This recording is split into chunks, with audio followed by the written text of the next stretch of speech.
저에게는 외할아버지, 외할머니가 계시는데요. 지금도 잘 살아 계십니다. 이 외할머니, 외할아버지가 지내시는 곳이 거제도 옥산리인데요. 옥산리. 굉장히 시골 중에 시골입니다. 평생을 그곳에서 이제 지내고 계시는데 거기가 논밭이 이렇게 쫙 펼쳐져 있어요. 계곡도 있고. 그렇게 해서 제가 초등학교 때 이 외할아버지, 외할머니 집에 놀러 가면은 정말 산과 밭을 그리고 산을 누비면서 정말 많은 일들을 했었거든요. 지나다니면서 산을 다니면 열매가 맺혀 있으면 이거 먹어도 돼요? 물어보면서 열매를 같이 따먹기도 하고, 또 냇가에 가가지고 가재를 잡기도 하고, 또 논밭 다니면서 개구리를 잡기도 하고, 올챙이 잡기도 하고, 또 논에 그 우렁이가 있잖아요. 그 우렁이 누가 더 큰 거 잡나 동생이랑 사촌들이랑 내기하기도 하고, 또 사촌들이랑 무리 지어서 논을 이렇게 지나다니다가 또 한 번을 봤는데 뱀이 개구리를 잡아먹고 있는 거예요. 그 실시간을 목격한 걸 보고 얼마나 어린 마음에 충격을 받아가지고 막 놀라가지고 도망을 갔던 그런 기억이 있는데요. 하루는요, 초등학교 때 그렇게 산과 논과 밭을 뛰어다니면서 막 놀다가 이제 목이 마르는 거예요. 목이 말라. 목이 말라가지고 이제 외할머니 집에 있는 냉장고 문을 이렇게 탁 하고 열었는데 그 냉장고 문 보니까 물이 없는 거예요. 물이. 그래서 물 어디 있어요? 물어보니까 이제 할머니가 그렇게 얘기하시더라고요. 지하수, 수돗물 그거 깨끗하니까 그거 받아서 무으라. 이렇게 얘기하시더라고요. 받아서 무으면 된다. 이래. 그래서 제가 어린 마음에, 수돗물 먹기 싫고 차가운 물 먹고 싶은데 하면서 냉장고를 이렇게 주섬주섬 뒤져봤더니 그 냉장고 칸 아래 켠에 물같이 보이는 게 있는 거예요. 그 병이 정확하게 기억은 안 나요. 제 느낌은 그건 물이었어요. 그래가지고 제가 그 초등학생이 그 물을 가지고 뚜껑을 딱딱 하고 열고 그 물을 마시기 시작합니다. 벌컥 벌컥 벌컥 벌컥 벌컥 두 모금 마셨는데 이 목이 갑자기 쎄 하면서 목이 따끔따끔따끔거리는 그것을 넣고 캬캬캬 하면서 먹던 물을 뱉어냈는데요. 그때 뒤에 계시던 친척분인가 저한테 그래요. 야, 그거 소주다! 소주다! 그래가지고 제가 그때 처음 술을 접하게 됐는데요. 그때의 그 목에 넘어가던 그 쎄함. 지금도 생각이 가끔 납니다. 그때 아주 쎄했던 기억. 그 아주 초등학교 때에, 소주, 그것도 깡소주를 완전 벌컥벌컥 마셨었죠. 그래서 그런지 그때 아주 잠을 잘 잤던 것 같거든요. 술에 취해가지고 아주 잠을 잘 잤던 기억이 있습니다. 이 물에 대한 갈증을 느끼는 것, 우리 인간으로서 당연히 느끼는 생리적인 욕구이기도 합니다.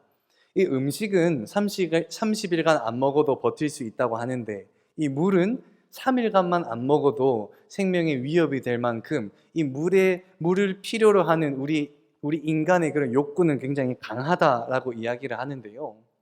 이 중독된 사람들을 보면요, 게임에 중독이 되고 약물에 중독이 되고 술에 중독이 된 사람들을 보면은 그 중독된 거 3일 안 한다고 해서 죽진 않거든요. 아무리 중독이 심하다고 해도 그거 3일 안 한다고 죽진 않아요.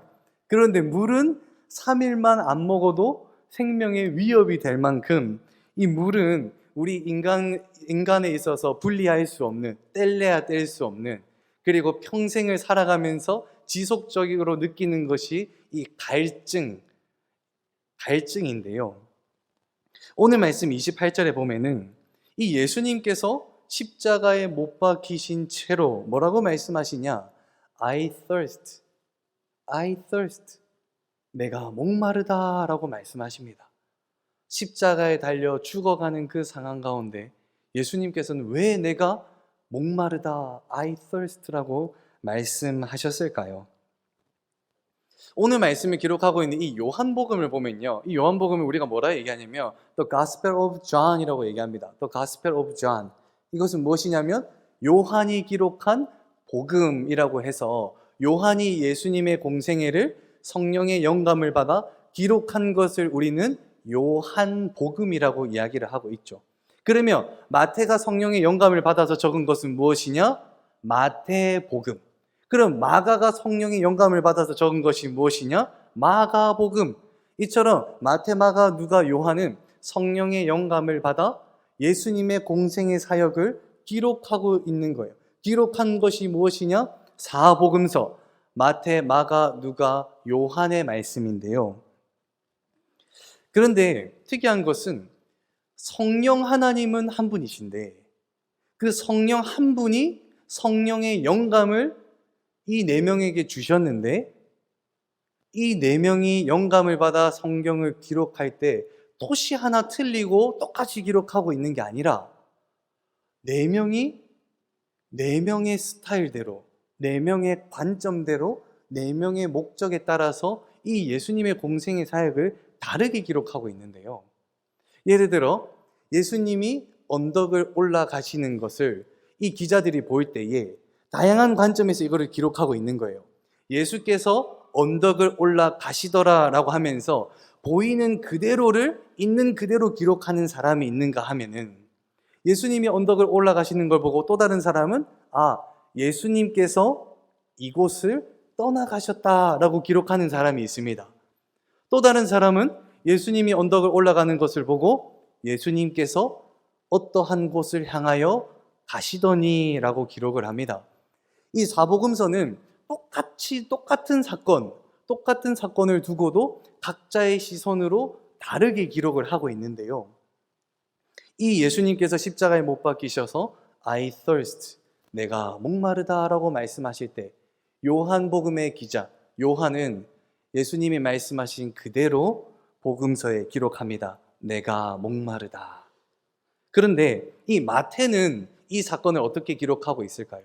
마태복음 27장 50절에 보면은 예수께서 다시 크게 소리 지르시고 영혼이 떠나시니라. 마태복음의 기자는 예수님께서 I thirst라고 말씀하신 것을 기록하고 있지 않아요. 어떻게 기록하고 있느냐? 예수께서 크게 소리 지르시고, 크게 소리 지르시고라는 말 안에 예수님께서 I thirst라고 말씀하신 것을 녹여서 이야기하고 있는 거예요. 그러면 마태가 아니라 이번에 마가를 한번 볼까요? 마가는 이 동일한 사건을 어떻게 기록하고 있나? 우리 같이 한번 읽어봅니다. 시작. 예수께서 마가는 어떻게 기록하고 있습니까? 예수께서 큰 소리를 지르셨다. 마태와 마가는 이 예수님께서 큰 소리를 지르셨다라고 하면서 함축적으로 한 단어로 표현을 하고 있죠. 그러면 이번엔 마지막 남은 누가입니다. 누가는 이 일을 어떻게 기록하고 있는가? 누가복음 23장은 이 예수님의 십자가 달리심에 대해서 기록하고 있으며 어떻게 기록하고 있냐? 아무런 언급이 없습니다. 아무런 언급이 없어요. 예수님께서 십자가에 매달리셔서 I thirst, 내가 목마르다 라고 말씀하셨지만 이것을 기록하는 4명의 기자 중 오직 요한만 예수님께서 목마르시다 라고 기록을 하고 있는데요. 이 요한이 왜 예수님께서 목마르다 라고 말씀하셨느냐, 이것을 알아보려면 요한이 그 앞과 그 뒤를 어떻게 기록하고 있는지를 우리는 같이 분석을 해야 됩니다. 본문 28절의 말씀을 우리 같이 한번 읽어보도록 하겠습니다. 시작. 그 후에 예수께서 모든 일이 이미 이루어진 줄 아시고 성령을 응하게 하려 하사 이르시되 내가 목마르다 하시니. 우리가 가지고 있는 개역 개정에서는 뭐라고 이야기합니까? 성경을 응하게 하려 하사 내가 목마르다 말씀하셨다라고 기록하고 있어요. 그런데 우리가 가지고 있는 새 번역에 보면요, 이 성경을 응하게 하려 하사를 어떻게 해석하느냐? 새 번역에 성경 말씀을 이루시려고 라고 기록하고 있고, 또 그리고 쉬운 성경에 보면 어떻게 기록하고 있느냐? 성경이 성취되도록 하기 위하여 라고 기록하며 이 예수님께서 내가 목마르다라고 말씀하신 것이 성경의 성취, 구약의 말씀의 성취를 위해서 내가 목마르다라고 말씀하신 것을 알 수 있는데요. 예수님께서 왜 목마르다라고 말씀하시며 신포도주를 받아 드셨을까요? 예수님께서는 골고다 언덕을 올라가시면서 십자가를 지고 가실 때 군인이 예수를 향하여 쓸개를 타서 포도주를 전달하지 않습니까? 근데 예수님은 그 쓸개 탄 포도주를 마십니까? 마시지 않으십니다. 예수님께서는 그 포도주를 마시지 않으시고 십자가에 못 박혀 있는 그 와중에 신포도주가 있는 것을 보시고 그 신포도주를 나에게 달라라고 하여 그 신포도주를 마시는데, 이것은 시편 69편 21편의 말씀을 성취하기 위함이셨다. 예수님은 구약의 이 시편의 말씀을 성취하기 위함이셨다. 이 말씀 우리 같이 한번 읽어보도록 하겠습니다. 시작. 그들이 쓸개를 나의 음식물로 주며 목마를 때에 소를 마시게 하였사오니. 여기서 말하는 이 쓸개를 음식으로 주며 쓸개를 탄 포도주를 주고 내가 목마를 때는 이 초를 탄 포도주를 내가 마시겠노라. 이 구약에 있는 시편의 말씀을 성취하기 위해서 예수님께서 십자가에 못 박혀 있는 그 와중에 살이 찢겨져 나가고 손과 발에는 못이 박혀져 있는 그 와중에도 예수님은 무엇을 생각하셨느냐? 구약의 말씀의 성취, 하나님 말씀의 그 성취, 이루어짐을 갈망하시면서 나에게 포도주를 달라, 내가 목마르다라고 말씀하셨던 겁니다. 이 예수님은 하나님의 말씀이 성취되는 것에 있어서 갈망함이 있었고 절박함이 있었고 갈증을 느꼈어요. 겟세마네 언덕에 올라가신 예수님께서 십자가에 못 박히시기 전에 기도하시죠. 기도하시면서 하나님, 이 잔을 내게서 거두어 갈 수만 있다면 거두어 가여 주옵소서 라고 기도하십니다. 그러면서 예수님께서는 자기가 감당해야 되는 그 십자가의 잔이 얼마나 고통스럽고 힘든 것인지를 알고 기도하는 것을 다루고 있는데요. 이 누가복음 2장 42절의 말씀에 보면은 이 예수님이 말씀하셨던 그 말씀 앞과 뒤가 굉장히 중요합니다. 우리 누가복음 22장 42절을 우리 같이 한번 읽어보도록 하겠습니다.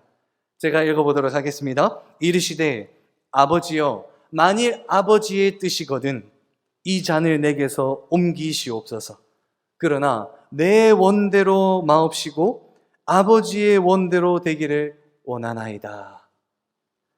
예수님께서는 기도하실 때 하나님, 이 잔 내가 감당하기 너무 힘들어요. 이 잔 치워주세요. 이 잔 피하게 해주세요 라고 기도할 때 그 앞에 뭐라고 붙이셨냐? 아버지여, 만일 하나님의 뜻이거늘 이 잔을 피하게 하여 주옵소서. 그러나 나의 원대로 마옵시고 하나님의 원대로 되기를 원하나이다. 예수님께서는 기도하시면서 보여주신 거예요. 예수님께서 얼마나 하나님의 뜻, 또 하나님의 말씀이 성취되는 것에 있어서 얼마나 갈급함을 느끼며 하나님 말씀에 대한 갈증을 느끼고 있었는지. 어디뿐입니까? 주기도문에 보면요, 하늘에 계신 우리 아버지여, 이름이 거룩히 여김을 받으시오며 나라가 임하옵시오며, 그 다음 중요합니다. 뜻이 하늘에서 이루어진 것 같이 땅에서도 이루어지이다. 예수님께서 우리에게 기도를 가르쳐 주실 때도 이야기하십니다. 하나님의 뜻이 하늘에서도 이루어진 것 같이 이 땅에서도 이루어지기를 원합니다. 예수님은 이 하나님의 뜻, 하나님의 말씀이 성취되는 것에 있어서 갈급함을 가지고 있었고 절실함을 가지고 있었고 거기에 대한 갈증을 느끼시는 분이었습니다.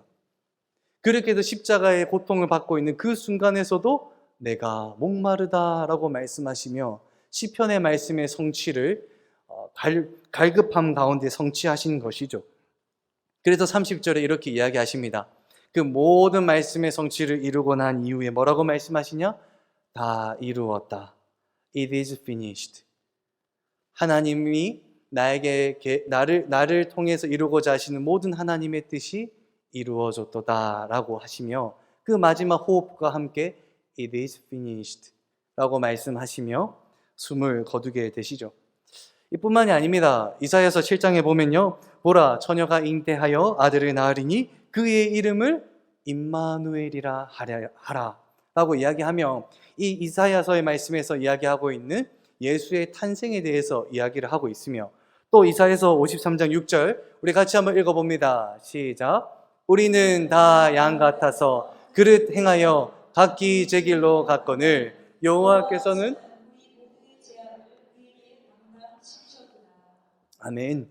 이 구약의 말씀, 예수의 탄생, 그리고 예수가 고통 가운데 십자가에 못 박혀 죽어야 된다는 것, 그 죄를 담당해야 된다는 것, 예수는 이 구약 시대부터 이어져 내려온 하나님이 계획하시고 하나님이 뜻하신 그 모든 것들이 완벽하게 이루어지는 것을 갈망하는 사람이었고, 거기에 대한 절실함을 가지고 있는 사람이었고, 갈증을 가지고 있는 사람이었어요. 그래서 예수가 말씀하시죠. I thirst. I thirst. 이것을 기록하고 있는 요한은 이 예수님의 갈증을 강조하고 싶었던 거예요. 예수님은 하나님의 뜻이 이루어지는 것에 있어서 갈급함을 가지고 계셨다라는 것을 강조하기 위해서 이 요한 기자는 예수의 I thirst를 그의 복음서에 기록하고 있는 것이죠. 여러분에게 질문하기 원합니다. 예수님은 하나님의 말씀, 또 하나님의 뜻이 온전히 성취되는 것에 갈증을 느끼셨어요. 갈급함을 느끼셨습니다. 그럼 여러분은 무엇에 갈증을 느끼며 또 이 갈증을 채우기 위해서 무엇을 하고 계십니까? 여러분은 무엇에 대한 갈증을 느끼며 이 갈증을 채우기 위해서 무엇을 하고 계십니까? 제가 우리 남원주 침례교회 오기 전에요, 사역했던 교회는 그 교회 옆에 요양원이 있었어요. 그래서 요양원에 계신 분들이 주일날이 되면 교회에 와서 함께 예배를 드리고는 했는데, 이 요양원 사역이 얼마나 참 귀한 사역인지, 우리가 보통 주일학교 아이들을 다루면 이 아이들은 인생을 책으로 본다면 이 주일학교 아이들은 그 인생이라는 책의 가장 서두에 속하는 아이들이죠. 이제 인생을 막 기록해 나가는 그 아이들이잖아요. 근데 요양원에 가면요, 이 인생이라는 책을 이미 다 기록하고 마지막 장을 기록하는 분들이 계시는 곳이 요양원이거든요. 인생 한평생 어떻게 살아왔다고 한들 그 요양원에 올 때는 그 인생이라는 책의 마지막 장을 기록하고 계시면서 인생을 마지막을 준비하고 계시고, 또 어떤 분은 이미 다 기록을 하시고 마지막 인생의 그 겉장을 닫고 계시는 분들이 계세요. 그런 분들을 보면요, 그 책에 쓰여진 내용이 참 다양해요. 어떤 분은 젊은 시절에 부동산으로 참 많은 부를 얻으신 분이 계세요. 내가 왕년에 어디도 가고 저기도 가고 여기도 가고 여기도 사고 저기도 팔고 했다고 하면서 그 인생책에 적힌 부동산으로 크게 성공을 부를 축적했던 그분들도 계시고요. 또 한 분은 교육직에 계셔가지고 30년이 넘는 시간 동안 이 초등학교, 중학교 아이들을 가르치는 일에 평생을 섬겨온 분도 계시고, 또 어떤 분은 일제 때부터 그 일본어를 잘하셔가지고 통역해주는 일을 해오셨어요. 그분의 나이가 100세가 넘으셨는데, 또 어떤 분은 평생을 목회를 해오셨는데 그 인생의 마지막 장에 와서 이 요양원에 와서 그 마지막을 이제 준비하고 계시는 분들이 계셨는데요, 이분들을 보면요, 공통점이 한 가지 있어요. 그분들이 평생 어떻게 살아왔다고 한들 그 인생의 마지막 장을 기록할 때가 오잖아요. 그러면 그들 모두가 다 평등하더라는 거예요. 마지막 장 쓰는 그 앞에서 모두가 다 평등하더라는 거예요. 육신이 건강할 때는 세상으로부터 이 마음의 갈급함을 채우기 위해서 많은 것들을 가지고 옵니다.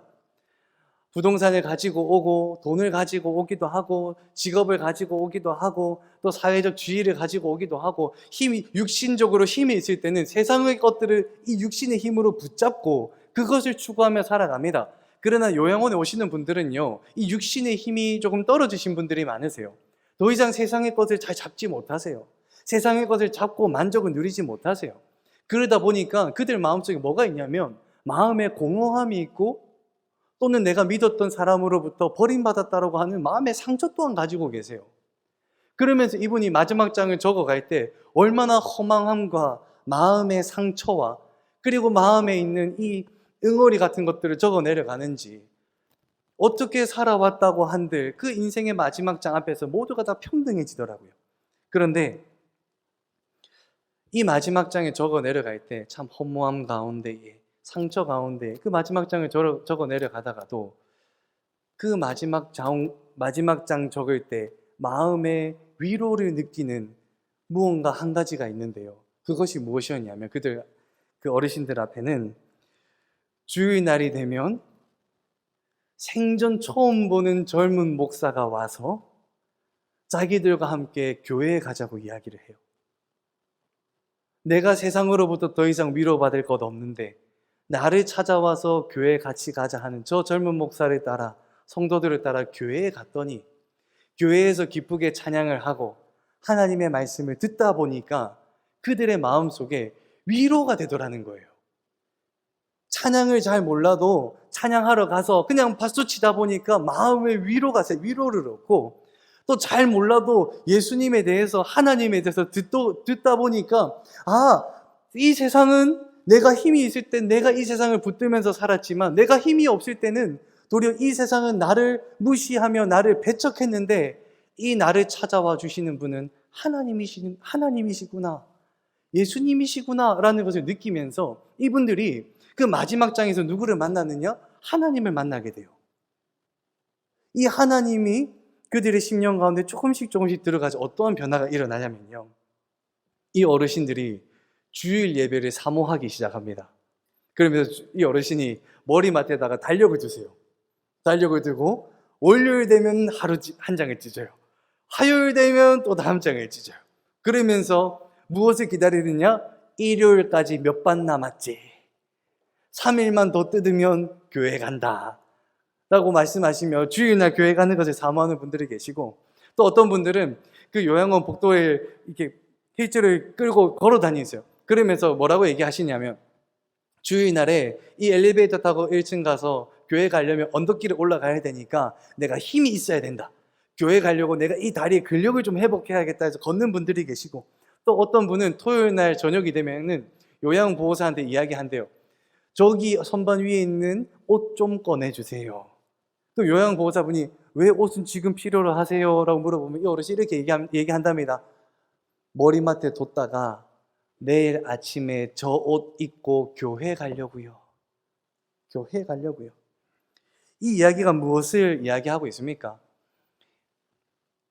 이분들 세상으로부터 위안을 삼고 살아오고 세상으로부터 그 갈증을 채우기 위해서 평생 살아왔는데, 그런데 마지막 장이 되어보니 이 세상의 것들은 자신의 마음속에 있는 이 채워지지 않는 마음을 채워줄 수 없었고, 도리어 이 세상은 나를 배척하는 이 순간에 예수 그리스도라는 생명샘물이 그들의 마음밭에 조금씩 그 마음을 적셔가다 보니 그들 마음속에 상처받은 마음이 회복되고, 또 그 마음속에 있는 생명샘물이 솟아나서 기쁨을 누리더라는 겁니다.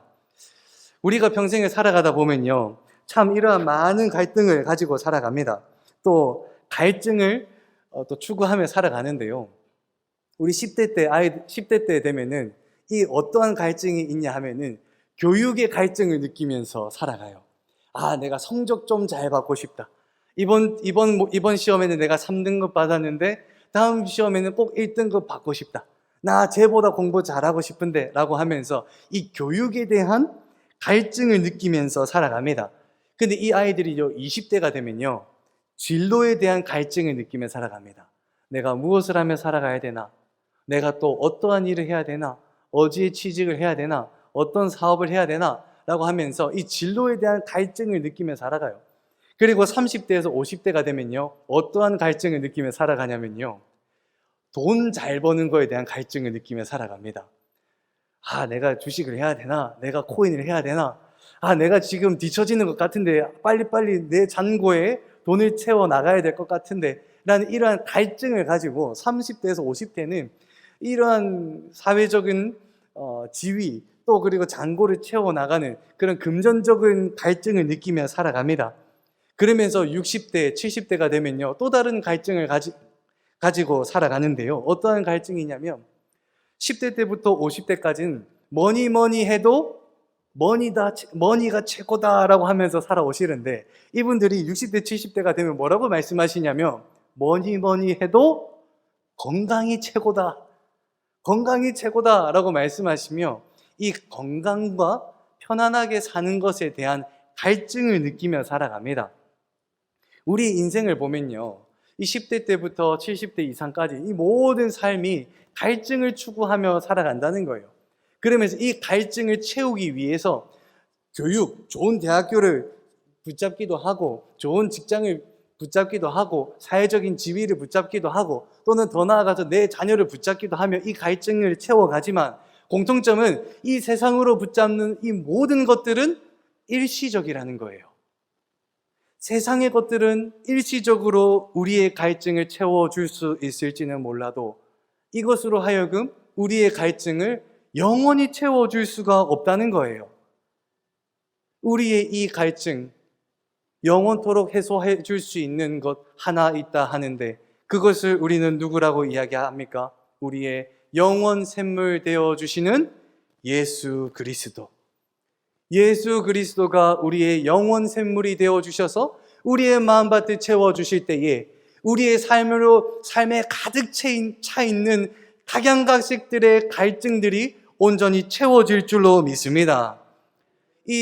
우리가 잘 알고 있는 이야기 있죠. 사마리아 여인. 예수를 만났던 사마리아 여인. 이 사마리아 여인은요, 마태, 마가, 누가, 요한 중에서 누구만 기록하고 있느냐? 요한복음만 이 사마리아 여인에 대해서 다루고 있어요. 예수님께서 사마리아 지역에 들어가십니다. 그러면서 우물가에 앉아 있을 때 한 사마리아 여인이 나올 때에 예수님께서 말씀하시죠. 나에게 물을 좀 달라. 나에게 물을 좀 달라. 그러자 이 여인이 대답합니다. 당신은 유대인인데 어찌하여 나에게 물을 달라 하나이까? 그러자 예수님이 대답하십니다. 내가 만약 네가 내가 누구인지 알았더라면 내가 너에게 물을 달라고 하는 것이 아니라 너가 나에게 물을 달라고 하였을 것이다. 그래서 이 여인이 대답합니다. 아니 당신은 물동이도 없고 물을 기를 장비도 없는데 어떻게 물을 길러서 나에게 준다라고 말씀하십니까? 그러자 예수님께서 요한복음 4장 13절에서 14절에서 이렇게 말씀하시죠. 우리 같이 한번 읽어봅니다. 시작. 예수께서 대답하여 이르시되 이 물을 마시는 자마다 다시 목마르거니와 내가 준 물을 마시는 자는 영원히 목마르지 아니하리니 내가 준 물은 그 속에서 영생하도록 솟아나는 샘물이 되리라. 아멘. 우리가 마시는 이 물은 우리가 갈증이 나서 마실 때 일시적으로 우리의 갈증을 해소해 줄 수 있지만 이 물은 우리의 갈증을 영원히 해소할 수가 없다는 거예요. 우리의 갈증을 영원토록 해소할 수 있는 단 하나는 예수 그리스도의 생명샘물인 줄로 믿습니다.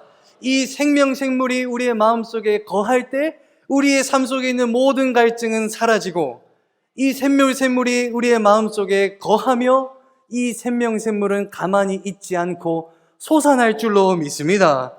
우리가 읽었던 이 말씀에 보면요, 이 생명샘물은요 가만히 있는다라고 이야기하지 않아요. 우리 속에 있는 이 생명샘물은 솟아나는 생명샘물이라. 우리의 마음속에 들어오신 이 예수님이 우리의 생명샘물이 되어 우리의 마음속에 정죄, 그냥 가만히 멈춰 있는 것이 아니라 솟아나야 할 줄로 믿습니다. 어저께 새가족 교육을 했는데요. 우리 9명이 넘는 새가족 분들이 긴 시간 동안 참여를 잘해 주셨어요. 제가 준비할 때 강의 시간을 한 3시간 정도 생각해서 강의를 진행했는데 너무나도 적극적인 참여를 많이 해주셔가지고 3시간 40분이 넘도록 40분을 질문하는 시간을 가졌었거든요. 얼마나 이 열정이 있는지요.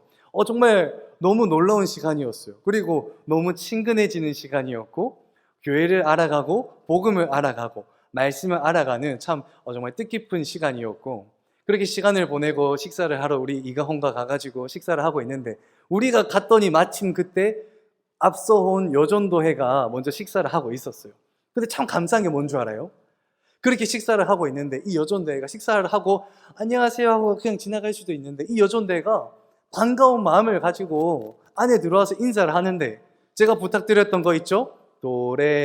도레미파솔라. 그런데 이 여전도회 분들은요 라시도를 가지고 안녕하세요 인사하는 거예요. 안녕하세요. 밥을 먹고 있는데 안녕하세요 하니까 이게 무슨 일인가 싶어서 쳐다보니까 여전대가 다 와서 인사를 하고 토마토 주스를 주고 막 너무나 환대를 해주시는 거예요.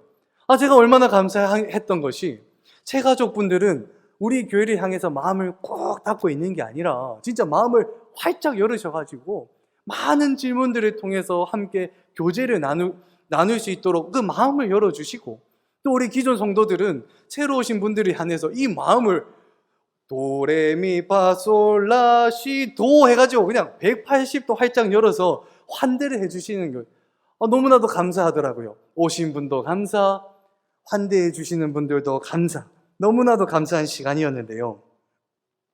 이렇게 등록하신 분들 중에서 기존 신자분들도 계십니다. 이사를 와서 또는 다른 사정을 해서 교회를 옮겨서 정착하시는 분들도 계시는데, 이들 중에는 초신자분들도 계시거든요. 초신자분들. 제가 아직도 기억이 납니다. 그분이 제게 뭐라 했냐면, 기도는 어떻게 하는 거예요? 기도하면 누가 들어주시나요? 이렇게 물어보셨었거든요. 완전 신앙생활을 처음 하는 분들이 계셨던 거예요. 예수, 하나님, 성령에 대해서도 잘 모르고, 기도는 어떻게 하는지도 잘 모르고, 예수님 중보기도는 어떻게 하는지, 예수님의 이름으로 왜 기도해야 되는지 잘 모르는 완전 초신자들이 온 거예요. 그런데요, 이 초신자들의 마음에 예수님의 생명샘물이요, 흘러 조금씩 들어가니까요, 이 초신자의 마음에도 이 생명샘물이 솟아나더라는 거예요. 한 분이 찾아와서 이야기합니다. 저한테 뭐라고 얘기하냐면, 목사님, 요즘 이 성경이 참 재밌어요. 옛날에는 드라마 봤는데 유튜브로, 요즘에는 유튜브로 성경 이야기를 찾아봅니다. 개역개정 성경을 읽어보는데 너무 어려워가지고요, 쉬운 성경책을 샀어요. 쉬운 성경을 읽어보니까 너무 재밌어서 마태마가 누가 읽고 요한복음 읽고 있어요. 초신자의 마음에요, 생명샘물 대신 그 예수님이 들어가시니까요, 생명샘물이 멈춰있지 않고 그 초신자의 마음에서 솟아나는 것을 볼 수 있었습니다. 어디 이뿐인가요? 또 저한테 기도는 어떻게 하는 건가요? 물어봤던 그 성도님이 하루는 와가지고 기도하는 목적을 찾았어요. 목사님, 중보기도 해야 되는 이유를 찾았어요. 또 얼마 전에 금요 성령 집회 끝나고 나와가지고 제가 인사를 하면서, 그 성도님 찬송가를 잘 모르시죠? 매주 나오셔가지고 빨리 익숙해져서 함께 찬송가를 통해서 하나님을 찬양할 수 있었으면 좋겠습니다 라고 이야기를 하자, 그 성도님이 정말 초롱초롱한 눈빛으로 저한테 뭐라고 말씀하시는 줄 아세요? 목사님, 찬양은 잘 몰라도 찬양해야 되는 목적을 깨달았습니다. 생명샘물이 그의 마음에 들어가니 생명샘물이 멈춰있지 않고 그의 마음에서 솟아나더라는 겁니다. 예수님의 생명샘물을 맛보신 여러분, 예수 그리스도가 여러분의 심령 안에 거하는 여러분, 여러분의 마음속에 이 솟아나는 생명샘물이 있기를 주님의 이름으로 축원합니다. 그러면서 하루를 시작하실 때요, 우리가 아침에 일어나서 달달한 믹스 커피를 한 잔 타가지고 이렇게 마시며 밤새 갈증을 느꼈던 걸 채워나가지 않습니까?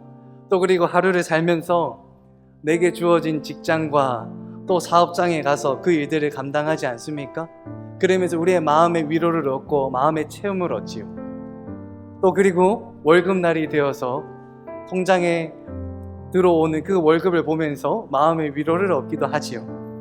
또 그리고 어느 날 자녀들을 바라보니 어느새 자녀들이 훌쩍 자라서 장성해 있는 것을 보니 그 장성한 아이들이 나에게 은혜요라고 하면서 그 아이들을 보면서 마음의 위로를 얻지 않습니까?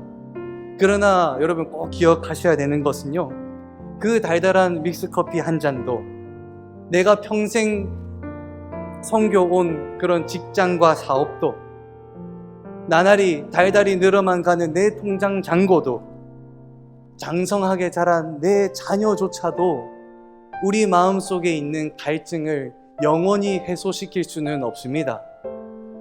우리의 마음속에 있는 이 갈증을 영원히 해소시켜줄 유일한 것은 예수 그리스도, 생명샘물 되어주시는 예수 그리스도이신 줄 믿습니다.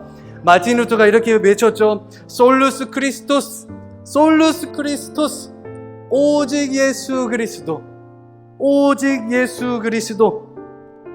이 예수 그리스도가 여러분의 마음밭에 충만케 되기를 주님의 이름으로 축원합니다.